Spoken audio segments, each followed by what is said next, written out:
Welcome to Take Charge with Dr. Chichi, where nurses take control, break barriers, and build a future of financial freedom and career success. Whether you're burned out, ready to level up, or looking for the blueprint to thrive, you're in the right place. It's time to lead, grow, and win because your future starts now. Here's your host, Dr. Chichi. Hello, everyone. Welcome back to another powerful, life-shifting episode of Take Charge with Dr. Chichi. I'm your host, Dr. Chichi, and I'm committed to creating awareness about burnout.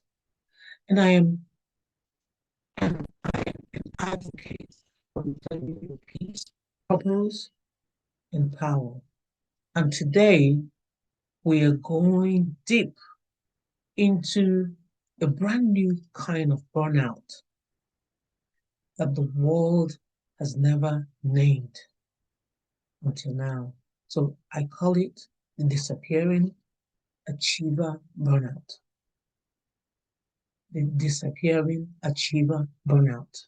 So this burnout is unique, it is silent, and it affects the strongest person you know, the high achievers, the responsible ones, the caregivers, the leaders, the women who carry the entire family, or women who carry entire families, the nurse who pour out every drop of compassion, the individual who spend their whole lives performing strength. Today, we are covering the burnout that hides behind excellence, the burnout that hides behind the smile, the burnout that hides behind your ability to handle it all. Even when you're quietly collapsing inside. Today, we're covering the burnout that hides behind excellence, the burnout that hides behind smile, the burnout that hides behind your ability to handle it all, even when you're quietly collapsing inside. This episode will help you understand how achievers burn out differently, why it goes unnoticed, and how to take charge of your life so you can rise stronger, clearer, and more aligned. So let's dive right in. To understand disappearing achiever burnout, I will break it down into six parts. Part one will be what is disappearing achiever burnout. Part two will be signs you are experiencing it. Part three will be the truth no one tells high achievers. Part four will be how to take charge and reclaim yourself. And then part five will be build a life that reflects who you are becoming. So let's break it down. Part one, what is disappearing achiever burnout?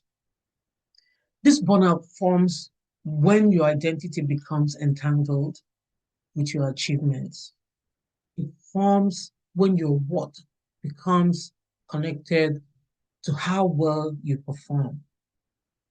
It forms when your being strong becomes your only acceptable role. It forms when you believe you must earn love, earn respect, earn acceptance through excellence. So you don't fall apart suddenly, you fade gradually. This burnout happens when you become the strong one for everyone.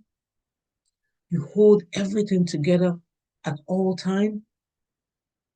You take on more because you're used to doing more. You shrink your identity to fit people's expectation. You perform confidence even when you're hurting.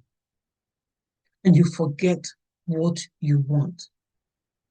It's a burnout that forms in silence, in responsibility, in leadership, in caring, and in excellence. On the other side, you look successful. Inside, you're slowly disappearing. So let's break it down a little bit more.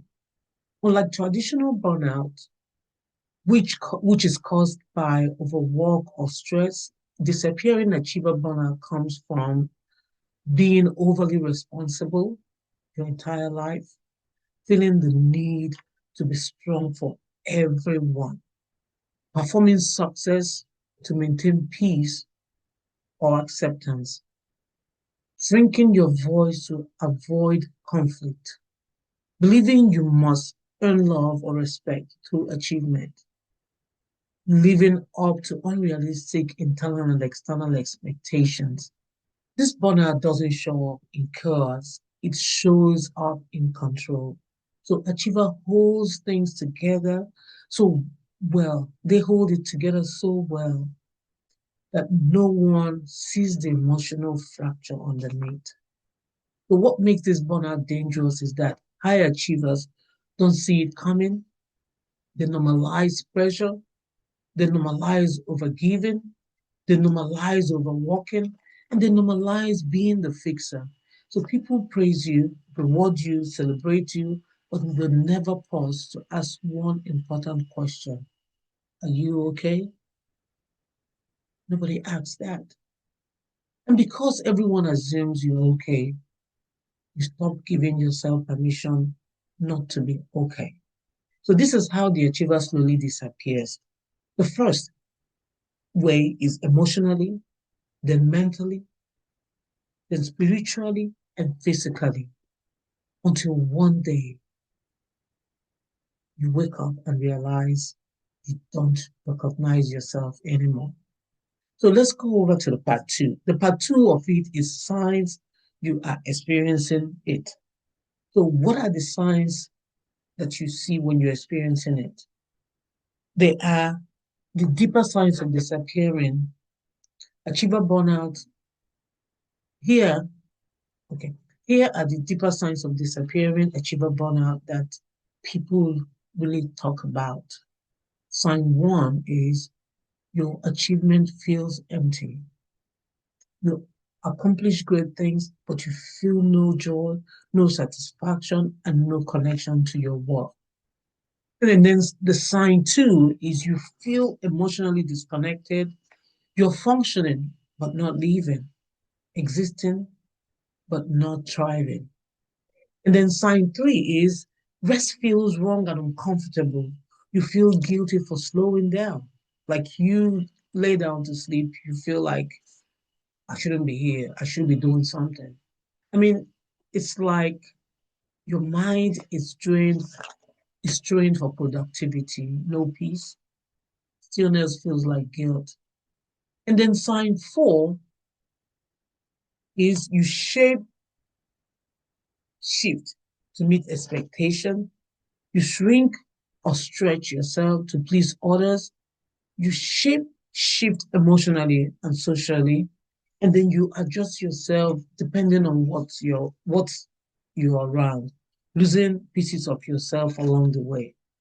Now, what's the sign five?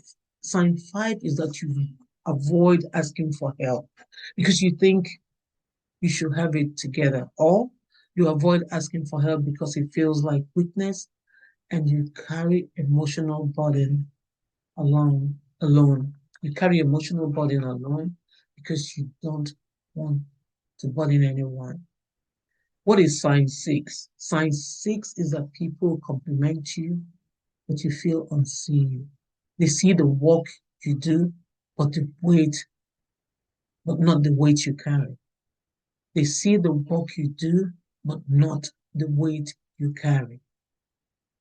Sign seven is you succeed publicly but suffer privately. Your smile becomes armor. In other words, you feel emotionally exhausted but externally polished. Your exterior is excellent, your interior is depletion. And then sign eight is that you no longer know what you enjoy. Your voice gets quieter. You hesitate to speak up, not because you don't know what to say, but because burnout has muted your inner confidence.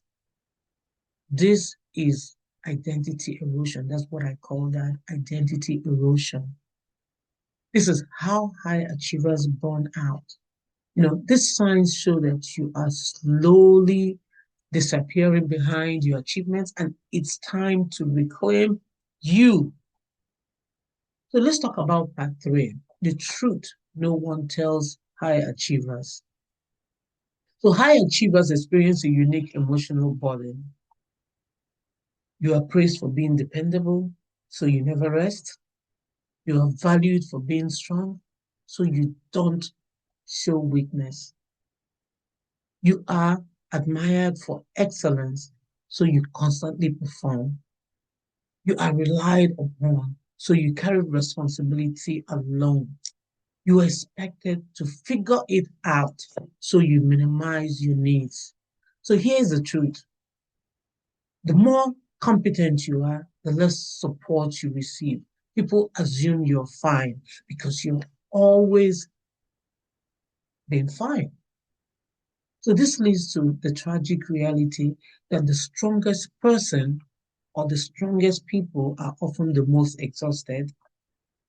The most reliable people are often the most overwhelmed. The most giving people are often the most depleted. The most successful people are often the most unseen. This is the emotional prison of overachievement. So you keep giving, you keep performing, you keep holding everything together, and the world forgets that even the strongest people have limits. This is how achievers disappear slowly, quietly, and behind the mask of excellence. You can't stop because people expect you not to stop. When you finally have nothing left, the world still asks you for more. But today, you choose you. You choose you. So let's go to part four. Part four is how to take charge and reclaim yourself. So let's rebuild you, not the former version of you, but the authentic you. We're going to discuss that in steps. So step one is you pause and rediscover yourself again. I'll repeat that again. You pause and rediscover yourself again. If I'm talking to someone, I want you to put a comment and say, I feel you. Just want to make sure we're all going along. So what we're discussing right now is the steps. And the step one is you pause and rediscover yourself again. Step two is break the competency trap. Step three will be set identity-based boundaries. Step four will be rebuild self-worth outside achievement, or you could say separate your what from your work. And step five will be build a life that honors your identity, not your performance. So let's break it down. So step one, I said, is pause and meet yourself again. So the question you have to ask yourself is, who am I without my performance? Who am I without my titles, achievements, or responsibilities? So reconnect with your authentic identity, your performances, your dreams, and your personality. So step two, break the competency trap.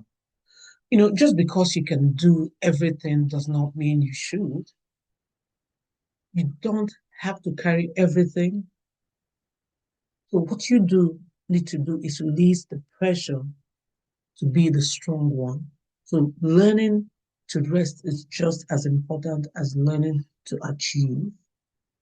Let's talk about step three. Step three, I said, is set identity-based boundaries. So this means saying no to everything that does not align with who you are becoming. Stop shrinking to fit space beneath you. Say, which is tell yourself, I am no longer available for roles that diminish who I am. I am no longer available for roles that diminish who I am.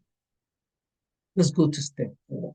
Step 4 is rebuild self-worth outside achievement. Rebuild self-worth outside achievement. Let me kind of rephrase this. I will say is separate your worth from your work. Separate your worth from your work. So you are worthy even when you are resting.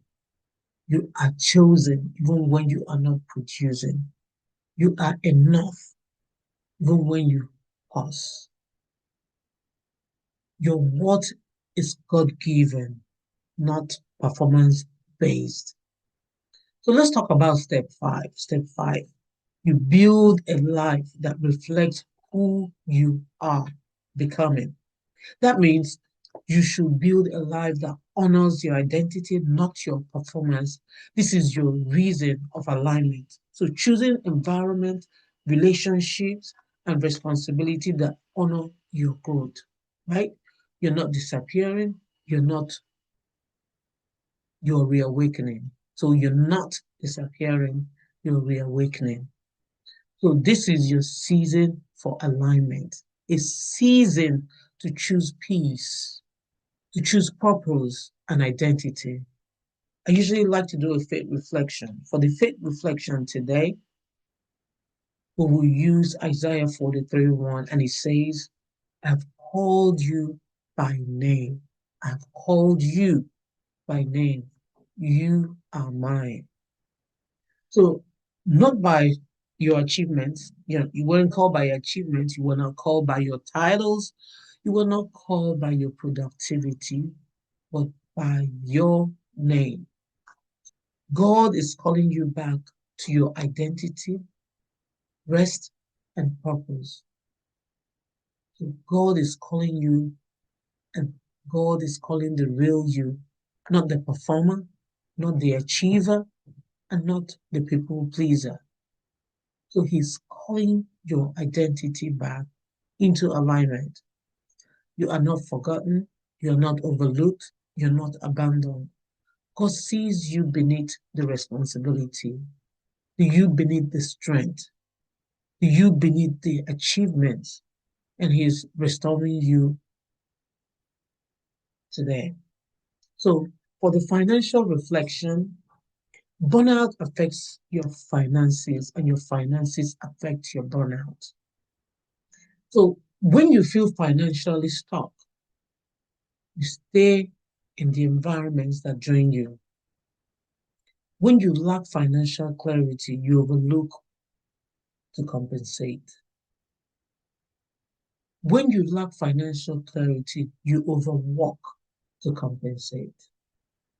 When you don't have multiple streams of income, you feel trapped instead of empowered.